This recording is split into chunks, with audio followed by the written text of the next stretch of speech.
हमने पिछली क्लास में, गुड इवनिंग बच्चों, आशा करती हूँ आप अच्छे होंगे।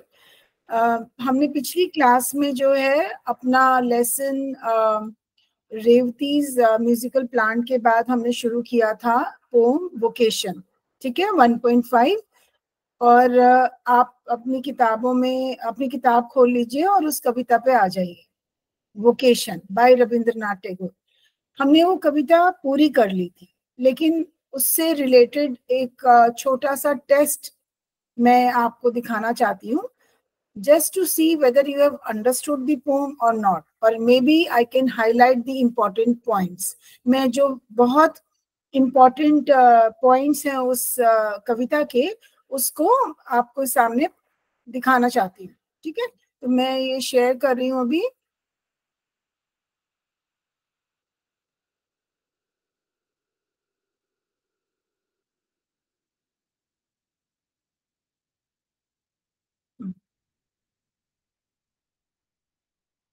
तो देखते हैं कि अब कितना आप लोग समझे हो। आपकी जो कविता है vocation, it is based on what, क्या थीम है उसका, ठीक है। इसके अंदर आपने ये तो देखा है कि there is a very young child, बहुत छोटा सा एक बच्चा है, who is not enjoying his life just because he's leading a life of restriction and rules, ठीक है। इसको मैं हिंदी में बोलती हूँ कि एक बच्चा है छोटा सा, जो कि अपनी जिंदगी को भरपूर नहीं जी पा रहा है, उसको अच्छा नहीं लग रहा है, क्योंकि उसके मम्मी पापा उसको हर चीज, हर काम को एक नियम से करने के लिए उसको प्रेरित करने की कोशिश करते हैं। तो वो बच्चा जो सुबह से लेकर शाम तक, वो सारे लोग जो उसके सामने आते हैं, जैसे सुबह के समय एक हॉकर आता है, मैंने बताया था आपको हॉकर क्या होता है। Hawker is a salesman who doesn't have a shop, वो ही goes door to door to sell his merchandise. मतलब वो हॉकर वो इंसान होता है जो कि अपनी, जैसे कोई दुकान नहीं होती है जहां से वो सामान बेचे, ठीक है, वो अपने सर के ऊपर एक गठरी या एक टोकरी रखकर या कोई ठेला चलाकर अपना सामान दरवाजे से दरवाजे पर जाकर और गली से गली में जाकर वो बेचता है। फिर आती है दोपहर, इवनिंग, आफ्टरनून सॉरी, जब बच्चा जो है 4 बजे अपने स्कूल से घर वापस लौटता है, और जब वो लौटता है तो अपने घर के गेट से उसको कौन नजर आता है? अ गार्डनर, ठीक है। और गार्डनर कौन होता है? गार्डनर माली होता है, जो पेड़ पौधों का ध्यान करता है, उन्हें काटता है, नियम से पानी और खाद देता है। उसको लगता है कि ये जो गार्डनर है ये तो मिट्टी में खेल रहा है, ठीक है, मिट्टी से खुरपी लेके अपना मिट्टी खोद रहा है, जिससे उसके कपड़े भी गंदे हो रहे हैं। तो वो तो एक आजादी की जिंदगी जी रहा है, ठीक है, वो तो बहुत ही फ्री है, उसको तो कोई चिंता ही नहीं है, राइट। तो वो उसके जैसा बनना चाहता है। और जब शाम होती है तो उसको कौन नजर आता है? मैंने आपको पढ़ाया था, वॉचमैन। और वॉचमैन होता है चौकीदार। चौकीदार क्या करता है? चौकीदारी करता है बेटा, वो रात से लेके सुबह तक घूम घूम कर लोगों के घरों की देख रेख करता है, उसको देखता है कि कोई आके कोई स्ट्रेंजर या कोई थीफ मतलब चोर घर में ना घुस जाए, लोगों को हानि ना पहुंचा दे, ठीक है ना। तो वो चौकीदारी करता है। लेकिन बच्चा जो है वो तो एक कोमल दिमाग से पैदा हुआ है, और उसको तो ये लगता है कि सारे काम जो बड़े लोग कर रहे हैं वो बहुत आसान है, ठीक है। Not realizing that they are, what are they doing? They are earning bread for their family. If they are doing all these various kinds of odd jobs, so what is he actually, what are they doing? They are earning bread. वो एक इन चीजों को, कार्यों को करके अपने घर के लोगों के लिए, अपने जो परिवार के लोग हैं उनके लिए रोटी कमा रहा है। लेकिन उसको, बच्चे को तो नहीं समझ में आ रहा ये बात। तो मैंने यहाँ पर ये जो आपकी कविता है उससे रिलेटेड थीम जो मैंने अभी आपको समझाई है, उसको मैंने इंग्लिश में यहाँ पर लिखा है। इसको मैं एक बार रीड कर देती हूँ ताकि आप लोग भी पढ़ सकें। थीम ऑफ वोकेशन क्या है? The poem reflects a child's longing for freedom. Longing का क्या अर्थ है? किसी चीज के लिए बहुत इच्छा रखना, ठीक है। और मतलब अगर वो उसकी इच्छा नहीं पूरी हो रही है, वो विश पूरी नहीं हो रही है, तो आप क्या करते हो? आप मन ही मन दुखी होते हो ना, कभी कोई इच्छा पूरी ना हो तो longing for the freedom, and freedom क्या हुआ? आजादी। वो फ्री होना चाहता है। कैसी फ्रीडम?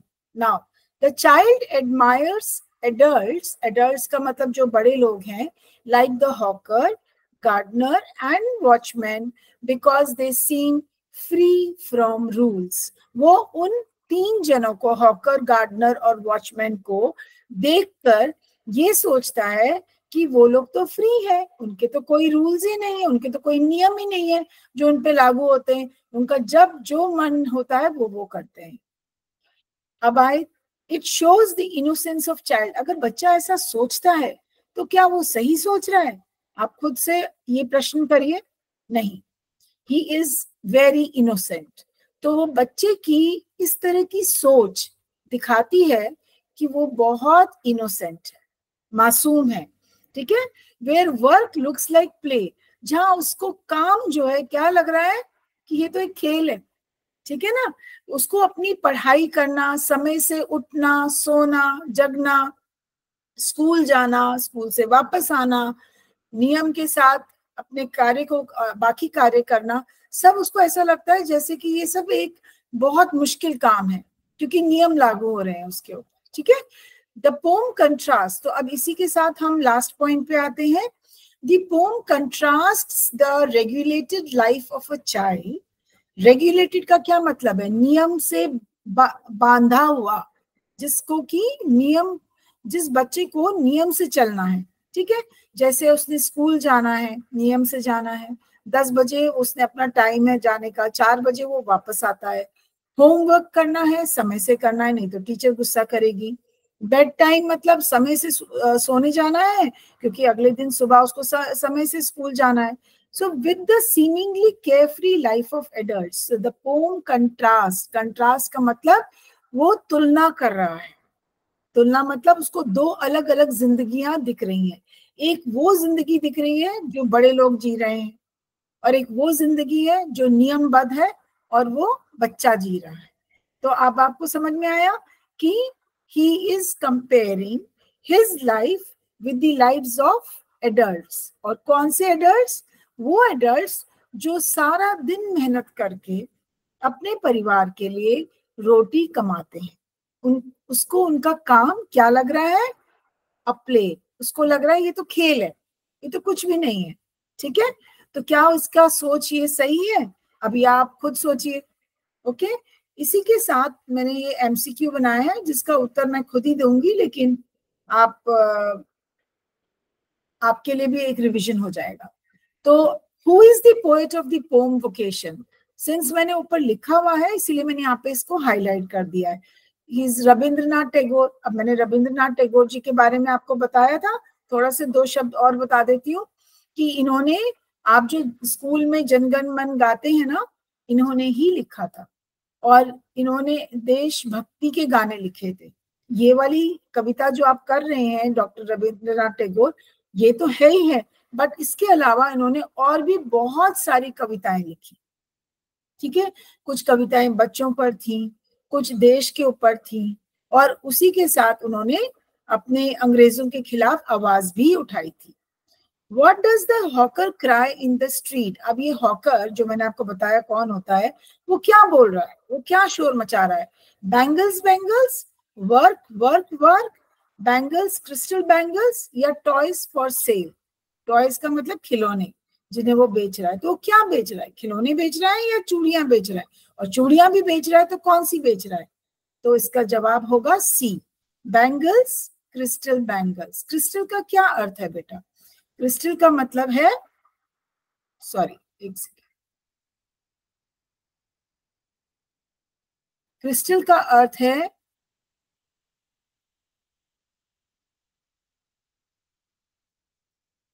कांच की चूड़ियां। एक मिनट इसको, हाँ जी, ठीक है।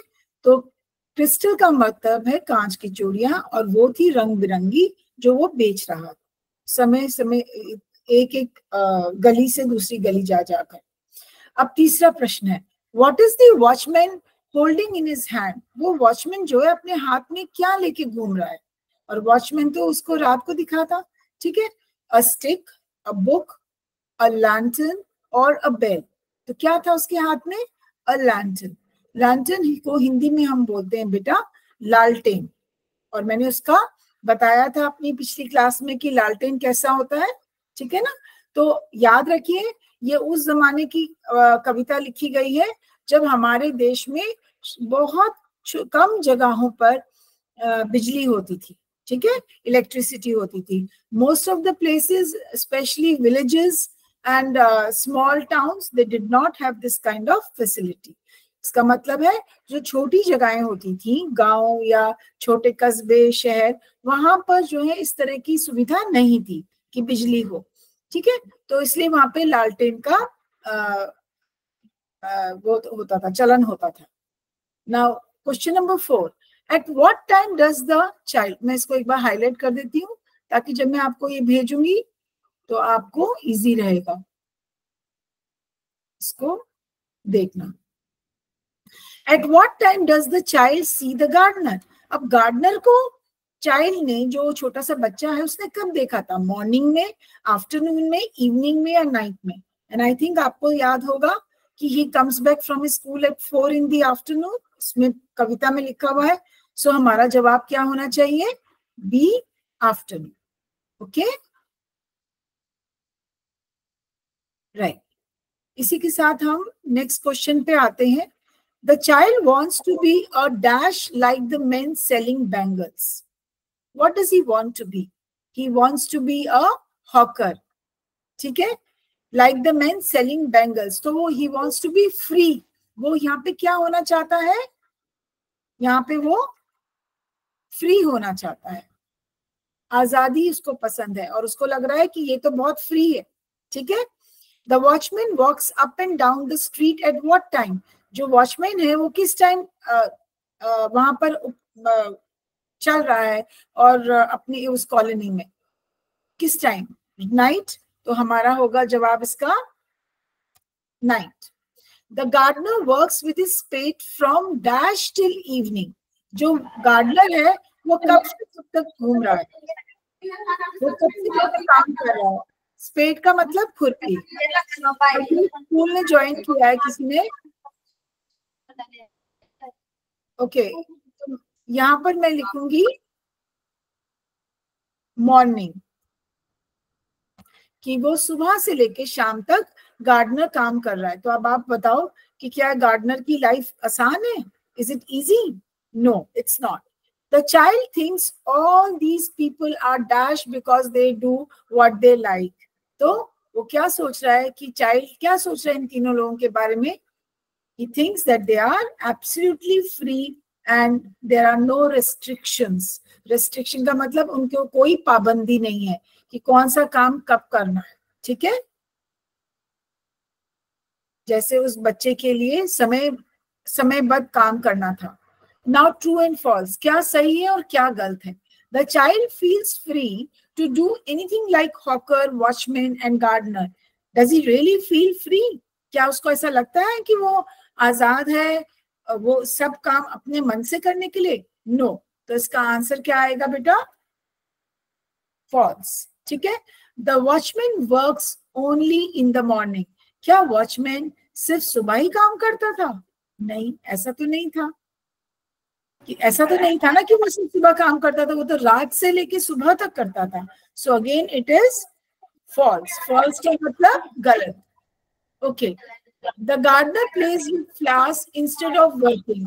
क्या गार्डनर फूलों के साथ खेल रहा था बागीचे में? No, he was not playing, he was working. So again it is false.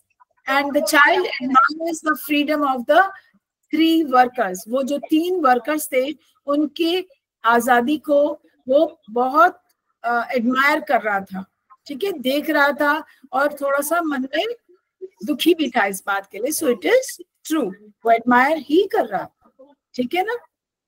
और वो उन्हीं की तरह आजादी चाहता था। Now give reasons for the following statements. इसके मैंने जवाब वहां पे ऑलरेडी लिख दिए हैं।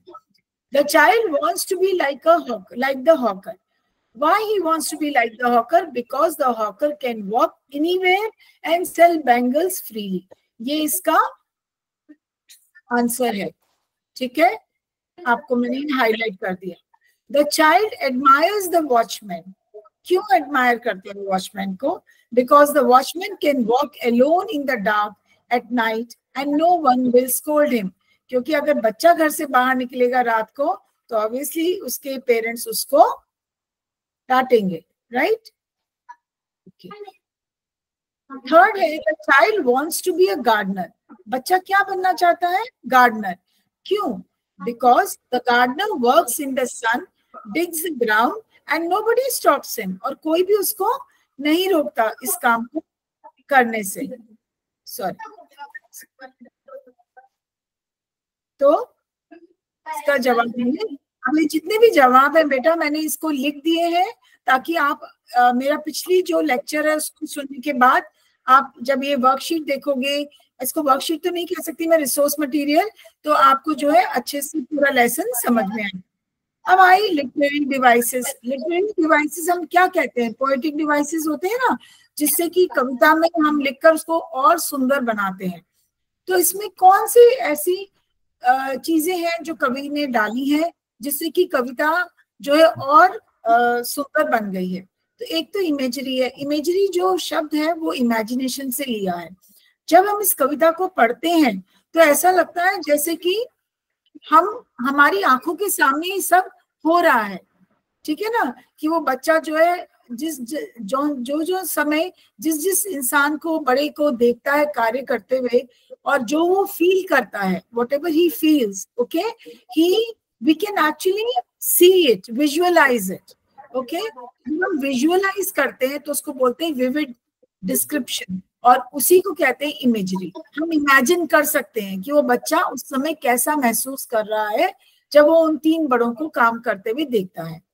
सिंबलिज्म का मतलब है यहाँ पे जो हॉकर है, जो वॉचमैन है, जो गार्डनर है, वो यहाँ पर एक गार्डनर, वॉचमैन और हॉकर नहीं है। वो क्या है?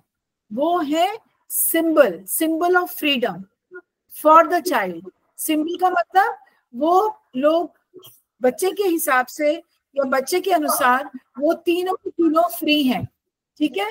वो अपना काम अपने मन से, अपने जब उनकी इच्छा होती है वो करते हैं, तो वो एक सिंबल हो गए, ठीक है? वो उसको वो रिप्रेजेंट कर रहे हैं, ठीक है? तो हमने यहाँ पे इसको symbolism of freedom and independence लिया है। रेपिटेशन होता है कि कोई भी एक लाइन को कविता में बार बार बोलना, दोहराना। तो वो कौन सी लाइन है जो इसके अंदर दोहराई जा रही है बार बार? I wish I were, I wish I were। तो हम इसको क्या बोलेंगे? रेपिटेशन। तो ये एक और लिटरेरी डिवाइस हो गया, पोएटिक डिवाइस हो गया, ठीक है? कंट्रास्ट। अब इसके अंदर क्या चीज की तुलना कर रहे हैं? दो चीजों की तुलना कर रहे हैं। बच्चे का कन्फाइंड लाइफ का मतलब होता है life which is restricted, which is actually full of rules.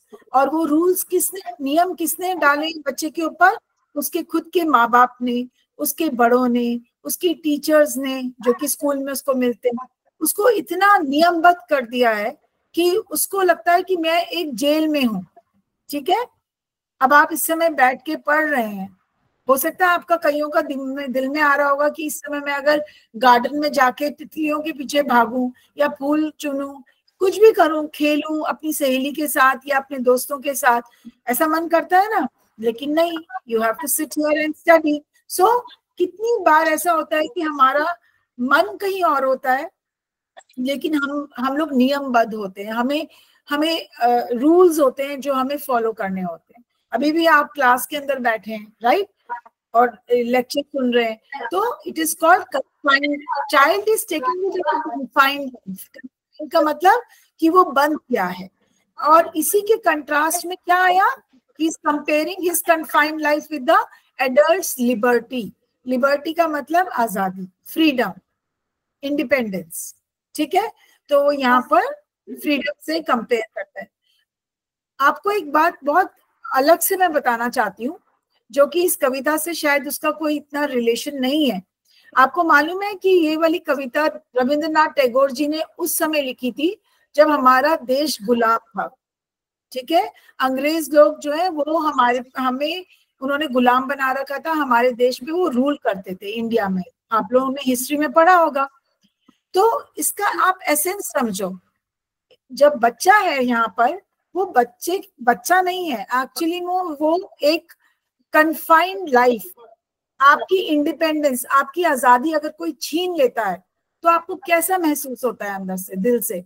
अच्छा लगता है क्या? नहीं लगता ना। अगर कोई आपकी आजादी छीन ले तो वो यहाँ पर एक बच्चा, उसकी कन्फाइंड लाइफ मतलब रूल से भरी हुई लाइफ एक्चुअली में हमारे इंडिया को रिप्रेजेंट करता है एंड इंडियंस को रिप्रेजेंट करता है। This can be taken as a deeper meaning, ठीक है। क्योंकि जो कवि है शायद वो इस चीज को का एहसास है कि फ्रीडम क्या होता है, और जिसे वो एक बच्चे के रूप में प्रेजेंट करने की कोशिश कर रहा है। और जो यहाँ पर हॉकर है, वॉचमैन है और जो गार्डनर है, वो गार्डनर वॉचमैन हॉकर नहीं है, वो लोग फ्री हैं। वो अपने मन से जब उनकी इच्छा होती है वो काम करते हैं, और जितने समय तक काम करना चाहते हैं उतने समय तक करते हैं, राइट। तो वो यहाँ पर शायद आजादी को रिप्रेजेंट कर, ठीक है। वही आजादी जिसके लिए हमारा देश अपनी गुलामी से फ्री होने के लिए अंग्रेजों के खिलाफ आवाज उठा रहा था, ठीक है। तो लेकिन आपको ये देखने की जरूरत है, ये आप इसको टेक इट राइट। अब हम चलते हैं वापस कविता में, मैं आपके साथ ये शेयर कर लूंगी। अब मैं आपको आप ही की कविता पे लेके जा रही हूँ। आपकी पुस्तक आपने शायद खोली भी होगी,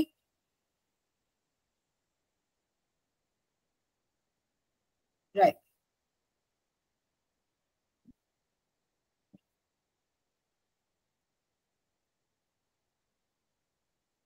एक सेकेंड।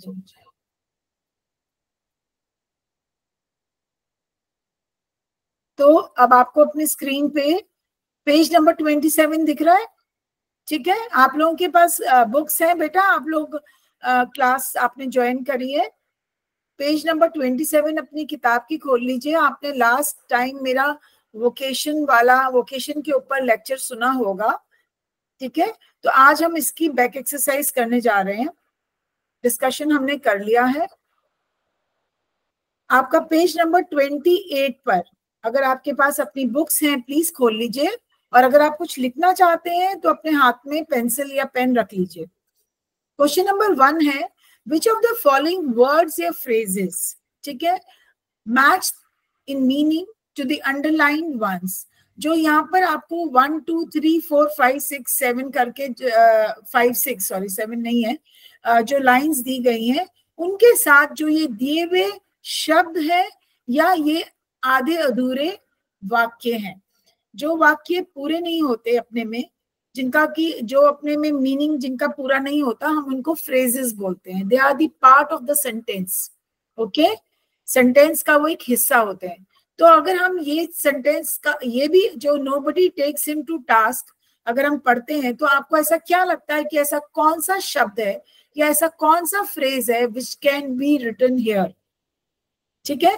पहले मैं जल्दी से ये सारे वर्ड्स एंड फ्रेजेस पढ़ देती हूँ। एक तो है डिजर्टेड, फिर है एक्सपोज टू हीट। एक्सपोज का मतलब जब आप गर्मी में एक्सपोज हो जाते हो, मतलब आप गर्मी में सूर्य की रोशनी में आप चले जाते हो, ठीक है, तो आप अपने को एक्सपोज कर देते हो।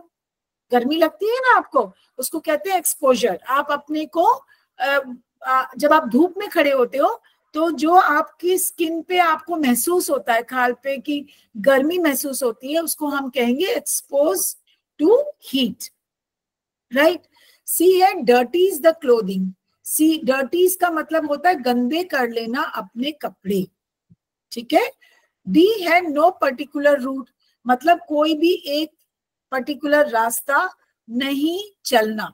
आप कहीं भी चल, जब आप स्कूल से घर और घर से स्कूल जाते हैं बेटा, तो आप एक निश्चित सड़क पे चलते हैं। ऐसा तो नहीं है कि आप कोई भी सड़क पकड़ लेते हैं, ठीक है। तो किसी भी रूट पे नो पर्टिकुलर रूट का मतलब है कोई भी निश्चित रूट नहीं लेना, ठीक है। और इस कविता में कौन निश्चित रूट नहीं ले रहा, कौन है ऐसा इंसान? वो है पहला वह जो है हॉकर। हॉकर जो है, जो बेच रहा है कांच की चूड़ियां, उसका कोई निश्चित जगह नहीं है जहां उसको जाना है, कोई निश्चित सड़क नहीं है जो उसने लेनी है, ठीक है। He is just going from door to door, वो from lane to lane, from road to road to sell his merchandise, अपना सामान बेचने के लिए, राइट। फिर आता है आपका फॉलोइंग इमेजिनरी गोल्स। कुछ भी करना, ऐसा कोई निश्चित चीज नहीं है, कोई आप इमेजिन करते हो। गोल्स का क्या मतलब है कि कोई आपने एक निश्चय कर लिया कि मुझे ये काम करना है, आपका एक सर्टेन गोल होता है ना। जब आप स्कूल जाते हैं, आपका क्या गोल है? आप क्या करने के लिए जाते हो स्कूल में? पढ़ने के लिए।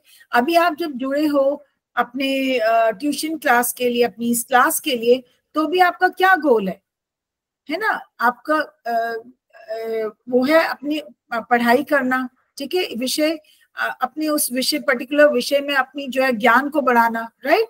तो फॉलोइंग एन इमेजिनरी गोल का मतलब है कुछ भी सोच लेना कि मैं ये बनना चाहती हूँ या ये बनना चाहता हूँ। तो यहाँ पे वो बच्चा वही कर रहा है, ठीक है ना। वो उसका जो गोल है वो बार बार चेंज हो रहा है, he is not following any particular goal. तो उसको अपना कभी कोई दिखता है तो वो बनना चाहता है, तो कभी कोई और दिखता है तो वो वैसा बनना चाहता है। Then scolds and corrects. Scolds and corrects, कौन स्कोल्ड करता है? स्कोल्ड का मतलब डांट खानी, और करेक्ट मतलब आपको, आपके अगर यदि आप कोई काम गलत करते हो, ठीक है, if you are wrong at certain things, आपके बड़े जो होते हैं, एल्डर्स होते हैं, चाहे वो मम्मी पापा हो, चाहे आपके ग्रैंड पेरेंट्स हो, they always check you, okay, they always correct you. Check and correct का मतलब होता है वो आपको सही काम बताते हैं क्या करना, और ये उनका ड्यूटी होता है कि वो अपने बच्चों को सही रास्ता दिखाएं, ओके। तो इसी के साथ हम पहली लाइन पे आते हैं। हम पहले वर्ड पे जाते हैं, डेजर्टेड। डेजर्टेड का मतलब होता है कि बिल्कुल अकेला, जहां कोई नहीं, ठीक है। तो इसके साथ हमारी कौन सी लाइन आएगी? अब आप यहाँ पे रेड में देख रहे होंगे, ये वाला जो बॉक्स है, इसके अंदर मैंने यहाँ पे सारे आंसर्स लिखे हैं, लेकिन मैं फिर भी आपको एक बार पढ़ के बता देती हूँ। The lane is dark and lonely, ये आपका है फोर्थ लाइन, मैं इस लाइन की बात कर रही हूँ। The lane is dark and lonely, तो इसके साथ हमारा कौन सा वर्ड आ रहा है? डेजर्टेड। लेन का मतलब गली, जो कि अंधेरे में है और बिल्कुल कोई नहीं चल रहा उस पर, तो यहाँ पर आएगा डेजर्टेड। और इसमें कौन है जो अकेले रास्ते पे चल रहा है ऐसे, रात को कोई भी नहीं है जब, और वो है वॉचमैन, ठीक है ना। फिर उसके बाद आया next word, expose to heat, मतलब आप धूप में आप एक्सपोज हो जाते हो, आप गर्मी, धूप, पसीना, ठीक है। और वहां पर कौन है? यहाँ पर कौन सी लाइन आएगी इसमें? If he gets baked in the sun. Baked का क्या मतलब होता है? मैंने अपनी पिछली क्लास में बताया था कि आप तप जाते हो, ठीक है, और धूप में पक जाते हो, जैसे कि पकना कहते ना, मैं तो पक गई धूप में। तो धूप में गर्मी लगती है ना, बहुत ज्यादा पसीना आता है और ऐसे लगता है जैसे जल रहा है शरीर, तो इसमें हमारा आएगा एक्सपोज टू हीट, राइट। उसके बाद आया डर्टीज द क्लोथिंग्स, मतलब कपड़े गंदे करना। तो यहाँ पर कहां पर आया? ये वाला हमारा फिफ्थ लाइन है, he soils his clothes with dust. इसका मतलब है अपने कपड़े उसने मिट्टी में गंदे करे, और किसने गंदे किए थे यहाँ पर? बिल्कुल ठीक, आपकी गार्डनर ने, ठीक है। गार्डनर से काम कर रहा था, और स्पेड को हिंदी में कहते हैं खुरपी, राइट। तो यहाँ पर आ जाएगा हमारा dirty is the clothing. Next है डी, नो पर्टिकुलर रूट। तो नो पर्टिकुलर रूट के साथ क्या आएगा? There was no route he must take, वो है आपका ये वाला सिक्स्थ। अभी मैं इसको हाईलाइट कर देती हूँ, there is no route, no road he must take. और ये सिक्स्थ वाला, इसके साथ आएगा नो पर्टिकुलर रूट। इसका मतलब है कि कोई एक पर्टिकुलर रूट नहीं लेना, और वो कौन था जो पर्टिकुलर रूट नहीं ले रहा था? पहला हॉकर, ठीक है। Then comes following imaginary goals. Following imaginary goals किसके साथ आएगा? Chasing the shadows with my lantern, lantern का मतलब लालटेन, तो ये आ गया आपका नंबर 3, चेजिंग द, सॉरी एक second, chasing the shadows with my lantern. तो ये यहाँ पे चेजिंग द शेडो का क्या मतलब मैंने बताया था कि जब आप लालटेन को लेके, किसी भी रोशनी के किसी भी सोर्स को लेके जब आप चलते हो ना बेटा, तो रात के अंधेरे में आपकी शरीर की, आपकी बॉडी की एक शेडो पड़ती है, छाया पड़ती है। वो आपकी दीवार पे भी पड़ सकती है, या आप सड़क पे चल रहे हो तो वो सड़क पे भी पड़ती है, ठीक है। तो यहाँ पर किसकी पड़ रही है? वॉचमैन की। ओके, तो यहाँ पर आपका ये ई वाला आ जाए, सॉरी या ये आएगा आपका ई, ठीक है, ई वाला आ जाएगा। अब लास्ट रह गया स्कोल्ड्स एंड करेक्ट्स। तो स्कोल्ड्स एंड करेक्ट्स का मतलब क्या हुआ कि nobody takes him to task. Task का क्या मतलब होता है कि गुस्सा करना, किसी को चेक करना कि उसने काम सही किया है कि नहीं किया है, ठीक है ना, और नहीं किया है तो डांटना। नहीं, डांटना ही हमेशा नहीं होता है, बल्कि आप उसको एक फर्मली भी किसी को कुछ कह सकते हो। So nobody takes him to task, तो इसमें आएगा नंबर 1, एफ के साथ आएगा नंबर 1। अगर आपके पास पेंसिल है तो आप सिर्फ यहाँ पर ABCD जो भी आ रहा है आप उसको लिख लीजिए। ओके, और फिर इसी के साथ हम आगे चलते हैं। ये है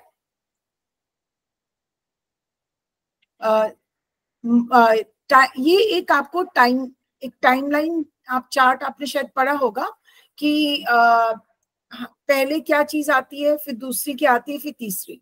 अब जैसे मैंने आपको लास्ट क्लास में बोला था कि सुबह के टाइम बच्चा किसको देखता है? हॉकर को, ठीक है, जो क्रिस्टल बैंगल्स बेच रहा है।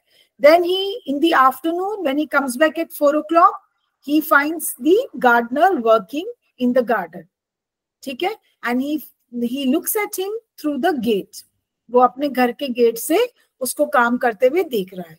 Then comes number 3, flow chart में हमारा नंबर 3 आएगा, and number 3 is the watchman who is going up and down the lane, सड़क के ऊपर वो जा रहा है इधर से उधर, हाथ में लालटेन लेके रात को चौकीदारी कर रहा है। And that he does right from night he starts and till morning, उस रात से लेके सुबह तक। बेटा इन लोगों के जीवन को देखो तो कितना कष्ट से भरा हुआ है, लेकिन देखने में बच्चे को लग रहा है कि वो बहुत फ्री है। ओके, तो अब आपको यहाँ पे क्वेश्चन नंबर 2 में उन्होंने टाइम ऑफ द डे लिख के दिया है, मॉर्निंग, आफ्टरनून एंड नाइट। अब मॉर्निंग में लोकेशन क्या है, पोएट्स एक्टिविटी क्या है, पोएट कौन है, यहाँ पे हम एक बच्चे को लेके चल रहे हैं who is going to school, right, और hawker's activity, gardener's activity and watchman's activity. तो मॉर्निंग के टाइम पे क्या उसको गार्डनर और वॉचमैन दिख रहे हैं? नहीं दिख रहे हैं। तो यहाँ पे किसकी एक्टिविटी दिख रही है मॉर्निंग में? यहाँ आप लिखोगे सिर्फ हॉकर्स एक्टिविटी और आप यहाँ पे टिक मारोगे, ठीक है, एक टिक मारोगे। एंड हॉकर की क्या एक्टिविटी है? He is selling crystal bangles, okay, from door to door. फिर आया हमारा आफ्टरनून। आफ्टरनून में क्या है कि बच्चा जो है वो he is coming back from school, okay, यहाँ पे तो लोकेशन था he is going to school, यहाँ पे आफ्टरनून में he is coming back from school. And poet's activity क्या है कि he is returning from his school. तो यहाँ पर आफ्टरनून में हॉकर्स एक्टिविटी नहीं है, तो किसकी एक्टिविटी है? गार्डनर की एक्टिविटी है। तो यहाँ पर आप टिक मारोगे। और गार्डनर की क्या एक्टिविटी है?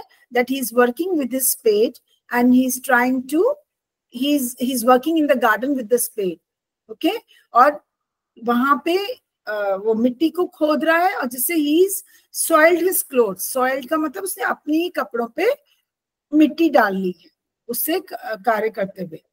नाइट, रात के समय, लोकेशन क्या हो गई? He is walking up and down the lane. कौन? Poet's activity. बच्चा क्या कर रहा है? बच्चा तो अपने घर में है and he is watching, he is looking at the watchman through his window, अपने घर की खिड़की से वो देख रहा है। और किसको देख रहा है? हॉकर को नहीं, गार्डनर को नहीं। अब इस बार क्या है? Watchman. And watchman, what is watchman doing? He is going up and down the lane with his lantern and taking care of the place. वो वहां पर देखभाल कर रहा है। ओके, तो ये सारी आप एक्टिविटी अपनी कविता को पढ़कर ढंग से समझकर, जैसे मैंने आपको बताया, आप इसको कर सकते हैं, right? Now think and answer in your own words. What could be the age group of the speaker in the pome? यहाँ पे क्या एज ग्रुप है उस बच्चे की?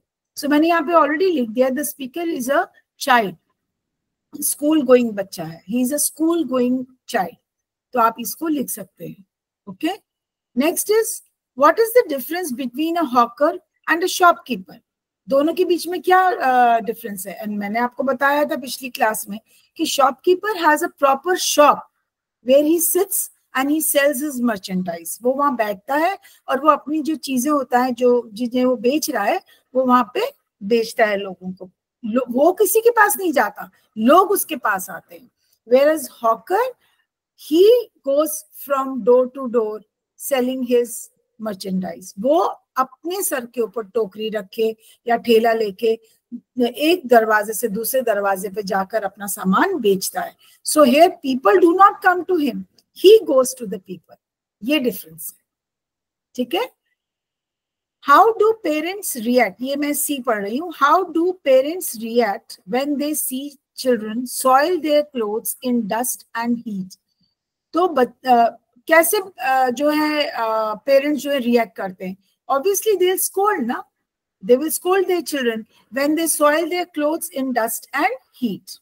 तो यहाँ पे क्या आएगा? They scold and they correct their children. ठीक है, उनको सही चीज बताते हैं. Okay, why is the street light compared to a one red-eyed giant? यहाँ पर आपने पता है कि जब लास्ट स्टेंजा में जब वो वॉचमैन की बात करता है तो वो वहां पर एक कंपैरिजन करता है. बच्चा किस चीज की कंपैरिजन करता है? एक लैम्प, स्ट्रीट लैम्प की एक वन आइड जायंट के साथ. वन आइड जायंट का मतलब होता है एक ऐसा राक्षस जिसके की एक आंख है, और वो उसको एक आंख किस चीज को बोल रहा है? जो स्ट्रीट लैंप है उसकी जो लाइट है वो एक ही है, और उसको ऐसा प्रतीत होता है जैसे कि एक बहुत बड़ा राक्षस खड़ा है और उसके माथे पे, फोरहेड पे एक आंख है जो कि बिल्कुल लाल है रंग में.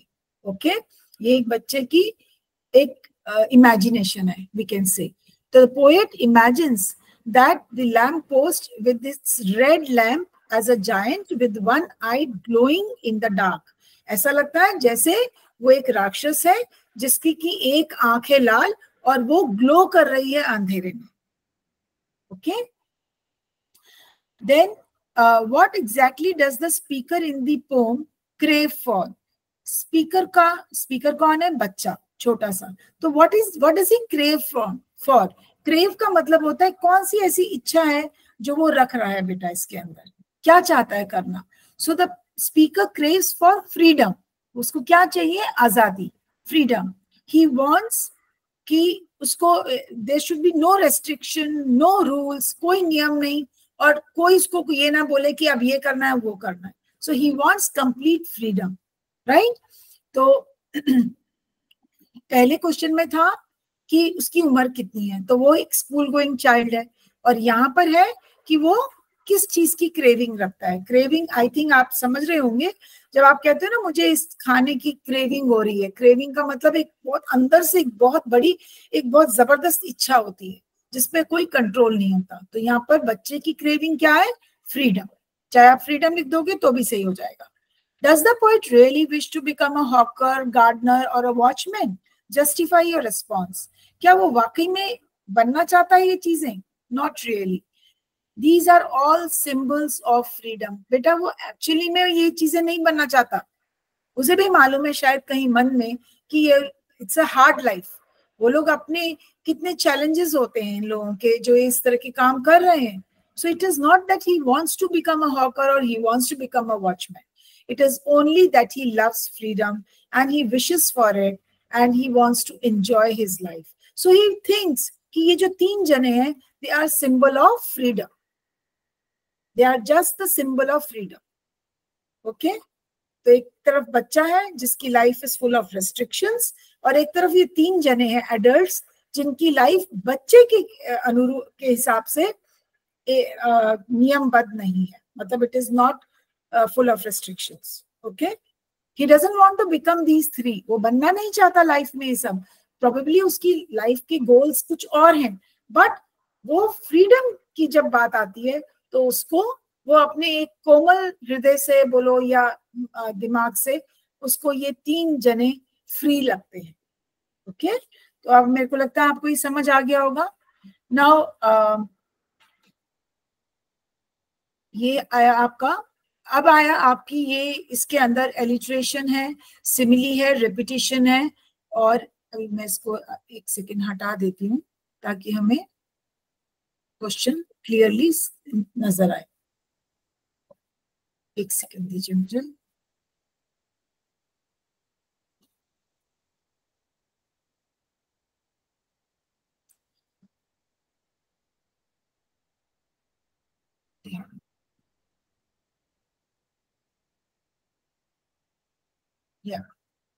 ठीक है,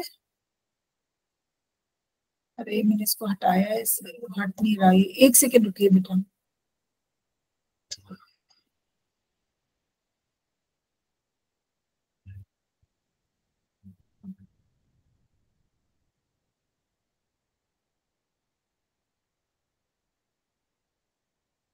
आई थिंक कुछ गड़बड़ हो गई है इसके अंदर. चलिए मैं ऐसे ही करा देती हूँ आपको, कोई बात नहीं.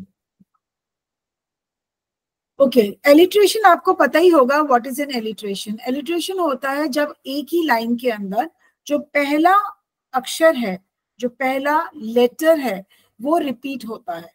ठीक है, और it can be like street lamp stands soils में यहाँ पे मैंने लिखा हुआ है, आप शायद देख पाओगे. तो ये है इस वाले बॉक्स में. ठीक है, मैं इसकी बात कर रही हूँ. तो street lamp stands soils his clothes with dust. तो यहाँ पर स्ट्रीट लैम्प स्टैंड्स, तो एस जो है उस लाइन में आप देखेंगे जो एस लेटर है, ठीक है, वो उस पूरी लाइन में अगर आप देखें तो 2 बार आ रहा है. तो जब ऐसा कोई अक्षर, कोई लेटर किसी एक ही लाइन में रिपीट हो जाता है तो हम उसको क्या बोलते हैं बेटा? एलिट्रेशन. राइट, तो ये एक आपका एग्जाम्पल हो गया. फिर आया सिमिली. अब सिमिली आपको मैंने बताया था क्या है. The street lamp stands like. जब हम 2 चीजों की कंपैरिजन करते हैं, की तुलना करते हैं, और उसमें लाइक और एज यूज करते हैं, वर्ड्स लाइक एंड एज, ऐसे शब्द लाइक और एज जब हम यूज करते हैं 2 चीजों की तुलना करते हुए, तो हम उसको सिमिली बोलते हैं. ठीक है, और यहाँ पर कहाँ पे है सिमिली?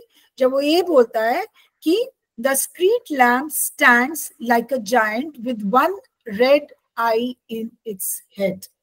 जब वो लैम्प की तुलना एक राक्षस से, एक वन आइड राक्षस से कंपेयर करता है, तो इसमें हमारी सिमिली आ गई. और रेपिटेशन मैंने आपको अभी बताया जब मैं वो शीट कर रही थी. तो रेपिटेशन कहाँ पर है हमारे? कि जब हम आई विश, जब वो बार बार आई विश करता है तो वो एक रिपीट कर रहा है लाइन, जिसको हम रेपिटेशन कहते हैं. तो पहला हुआ एलिट्रेशन, दूसरा हुआ सिमिली, तीसरा हुआ रेपिटेशन. ओके, फिर आया इसमें ऑनोमोटोपिया. इसमें मैं गोइंग, जो गोंग वर्ड है, जो हमारा फर्स्ट स्टैंजा, उसमें एक वर्ड है गोंग. और मैंने आपको पिछली क्लास में गोंग की फोटो दिखाई थी. जब गोंग एक बड़ा सा घंटा जिसे हम कहते हैं ना हिंदी में, जैसे आप स्कूल में आपकी क्लास खत्म हो जाती है तो कोई भी व्यक्ति आपके स्कूल का जाकर उसको बजाता है, जिससे ये पता चल जाता है सबको कि अब ये पर्टिकुलर क्लास खत्म हो गई है. ठीक है, तो इसे हम घंटी नहीं बोलते, इसको हम गोंग बोलते हैं. राइट, तो गोंग शब्द से अगर आप सुनते हो तो ऐसा नहीं लगता कि गोंग वर्ड के अंदर ही वो दिखाई देना शुरू हो जाता है. जैसे मैं आपको एक एग्जांपल देती हूँ. हम बोलते हैं स्नेक्स हिज. स्नेक्स कैसी आवाज निकालते हैं? सांप हिज. अब जब हिज हम बोलते हैं तो हमारे दिमाग में हिज सुनते ही क्या चीज आती है? स्नेक आता है ना, सांप आता है ना. क्योंकि जब स्नेक जब चल रहा होता है, आपने देखा है स्नेक जब चल के जा रहा होता है या अपना फन उठाता है तो एक कैसी साउंड निकालता है? हिज की साउंड निकालता है. तो वो जो हिज शब्द है ना, वो एकदम हमें किसकी याद दिलाता है? स्नेक की याद दिलाता है। ठीक है, तो हम इसको ऑनोमोटोपिया बोलते हैं, जिससे ऐसे शब्द जिनको बोलने से हमें वही वस्तु दिखनी शुरू हो जाती है।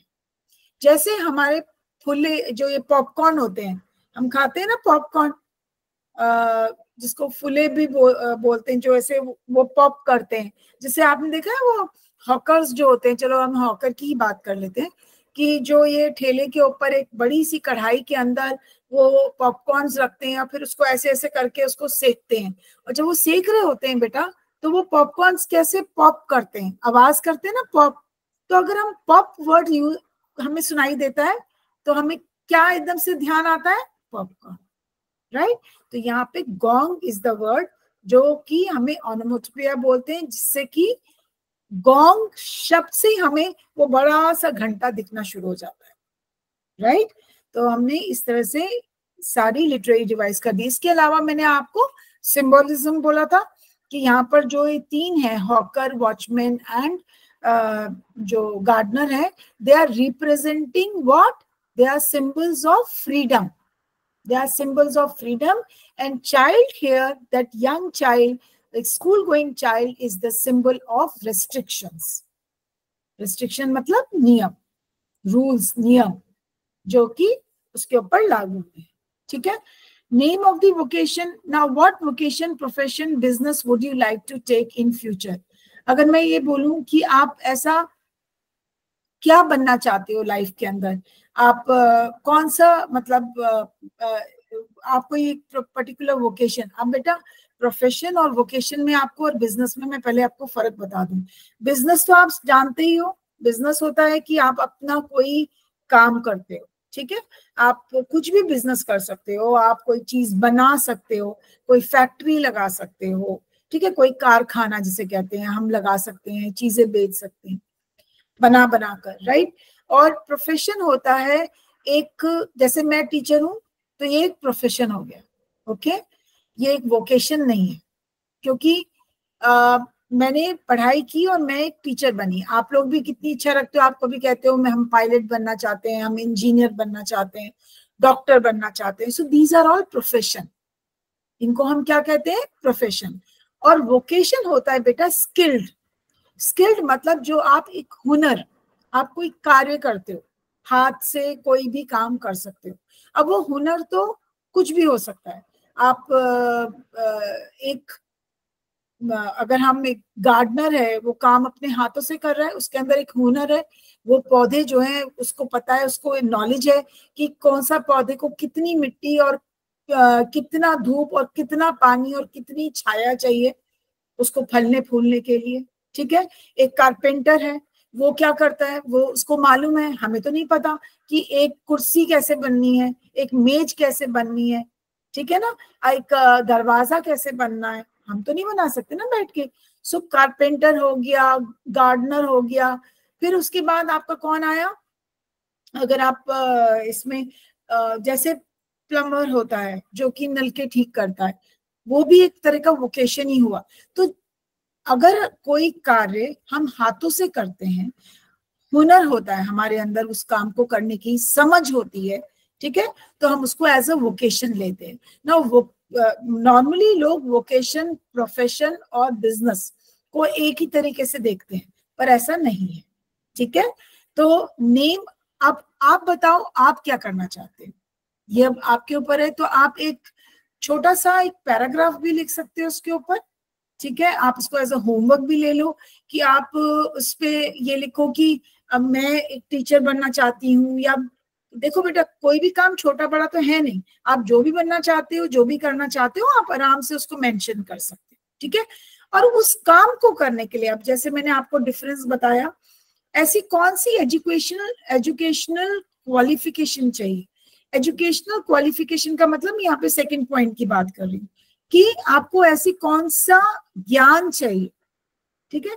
अब अगर मेरे को इंजीनियर बनना है तो मैं क्या पढ़ना चाहूंगी, तो मैं फिजिक्स, केमिस्ट्री और मैथ्स लूंगी, राइट। अगर मुझे डॉक्टर बनना है तो मैं बायो लूंगी, बायोलॉजी लूंगी, ओके। अगर मुझे टीचर बनना है तो किस सब्जेक्ट में, किस विषय में टीचर बनना है, तो मैं उसकी पढ़ाई करूंगी। अगर मुझे आईएएस ऑफिसर बनना है तो मुझे कौन से ऐसे कौन से सब्जेक्ट लेकर ही मैं एग्जाम दे सकती हूँ, है ना। तो आपको उसके लिए क्या पढ़ाई करने की जरूरत है, उसके अगर आपने एक स्किल्ड वर्कर भी बनना है अगर, तो आपको उसके लिए क्या ज्ञान जरूरी है, तो उसकी भी अलग पढ़ाई होती है। तो उसके लिए आपको कौन सी क्वालिफिकेशन चाहिए आप वो लिखेंगे। वर्क प्रोफाइल एंड डिस्क्रिप्शन, अब आप जो बनना चाहते हो उसमें आप कौन सा काम करोगे, आपका क्या प्रोफाइल होगा। मैं टीचर हूं तो मेरा काम क्या है, पढ़ाना, राइट। तो आपका नेचर ऑफ वर्क क्या होगा, आप क्या काम करोगे उस पढ़ाई को करने के उपरांत, उसको पढ़ने के बाद what are you going to do, तो आपका वो वर्क डिस्क्रिप्शन हो गया। अपॉर्चुनिटीज फॉर एडवांसमेंट, अब उसी में आपको कौन कौन सी ऐसी मौके मिलेंगे, अपॉर्चुनिटीज का मतलब मौके मिलेंगे कि आप और आगे बढ़ो, ठीक है, और आगे चलो। प्रोग्रेस करते हैं ना हम अपनी जगह पे, उसी जगह पे तो नहीं रहते, स्थिर रहते, हमें आगे भी तो बढ़ना है। तो हम आगे कैसे बढ़ेंगे, उसमें हम और क्या चीज ऐड कर सकते हैं जो हम आगे बढ़े। Okay, your personal skills talents for the choice, और अगर आपने ये चॉइस करी है तो आपके अंदर ऐसा कौन सा हुनर है, ऐसा कौन सा टैलेंट है, ऐसा कौन सी इच्छा है जो आप वो बनना चाहते हैं। अब जैसे अभी मैं फिर से वापस इस कविता को बोलती हुई कहूंगी, जैसे बच्चा इस कविता में बोल रहा है कि मुझे गार्डनर बनना है, मुझे हॉकर बनना है, मुझे वॉचमैन बनना है, पर एक्चुअली में he doesn't want to become these three, वो नहीं बनना चाहता। Does he really have that kind of patience, क्या उसके अंदर उस तरह की एक वो है, पेशेंस है कि वो एक वॉचमैन की तरह सुबह से रात से लेके सुबह तक जो है लेन में चल चल के जो है चौकीदारी करे, नहीं। क्या उसके अंदर इतनी पेशेंस है कि वो धूप में बरसात में बैठ के गार्डन में वो जो गार्डनर की तरह जो है खुरपी चलाए और पेड़ पौधों की देखभाल करे, नहीं। क्या उसके अंदर रियली इतनी पेशेंस है या इतनी ताकत है कि वो लेन टू लेन जाकर जो है अपनी चीजें बेचे, नहीं। तो आपके अंदर ऐसा, आपने अगर वो चॉइस करी है, so what is the reason, किस चीज आपके अपने, यू नो ना योर कैपेबिलिटीज, आपको मालूम है कि आपके अंदर क्या हुनर है, क्या ऐसी चीज है जो आपको उस तरफ ले जा रही है।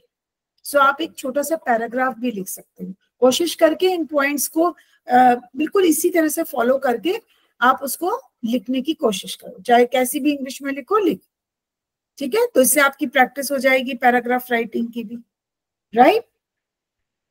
तो आई थिंक इसके साथ ही अच्छा, एक चीज बहुत इंपॉर्टेंट, क्वेश्चन नंबर 6 मैं डिस्कस करना भूल गई, और इसको हम एक लिटरेरी डिवाइस भी लेते हैं, पोएटिक डिवाइस की तरह भी काउंट करते हैं कि इसके अंदर क्या राइम स्कीम है। अब आपको पता होगा ना कि राइम क्या होती है। राइम एक सर्टेन पैटर्न होता है जिसको कि हम फॉलो करते हैं, जिसको कि हम अपनी कविता में फॉलो करते हैं। क्यों करते हैं? ताकि हमारी कविता म्यूजिकल हो जाए। आप कोई भी गाना गाते हो तो आपको क्यों अच्छा लगता है? क्योंकि वो आपके कानों को भाता है ना। क्यों? Because it has got certain pattern, there is a certain line which is repeated after intervals. कोई एक ऐसी लाइन होती है जिसको कि हम कुछ कुछ लाइनों के बाद उसको बार बार बोलते हैं, जिससे कि वो बहुत म्यूजिकल बन जाती है। बट इस कविता के अंदर there is no particular pattern. So जब कोई पैटर्न फॉलो नहीं किया जाता बेटा, तो हम उसको क्या कहते हैं? Free verse. ठीक है। अगर आपसे पूछा जाए एग्जाम में कि what is the rhyme scheme for this poem, so it is free. Free का मतलब यहाँ पे कोई पर्टिकुलर पैटर्न नहीं फॉलो किया, एक्सेप्ट कि वो एक लाइन जो है बार बार उन्होंने रिपीट करी है। ओके। और इसी के साथ आई थिंक हमारा समय भी हो गया है, और हमने ये हमने एक्सरसाइज डिस्कस कर ली है।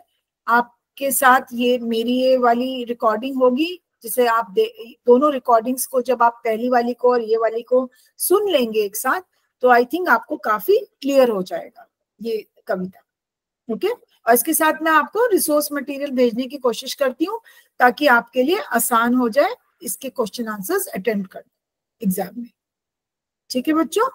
सो हम ये अपनी क्लास को यहीं पे ही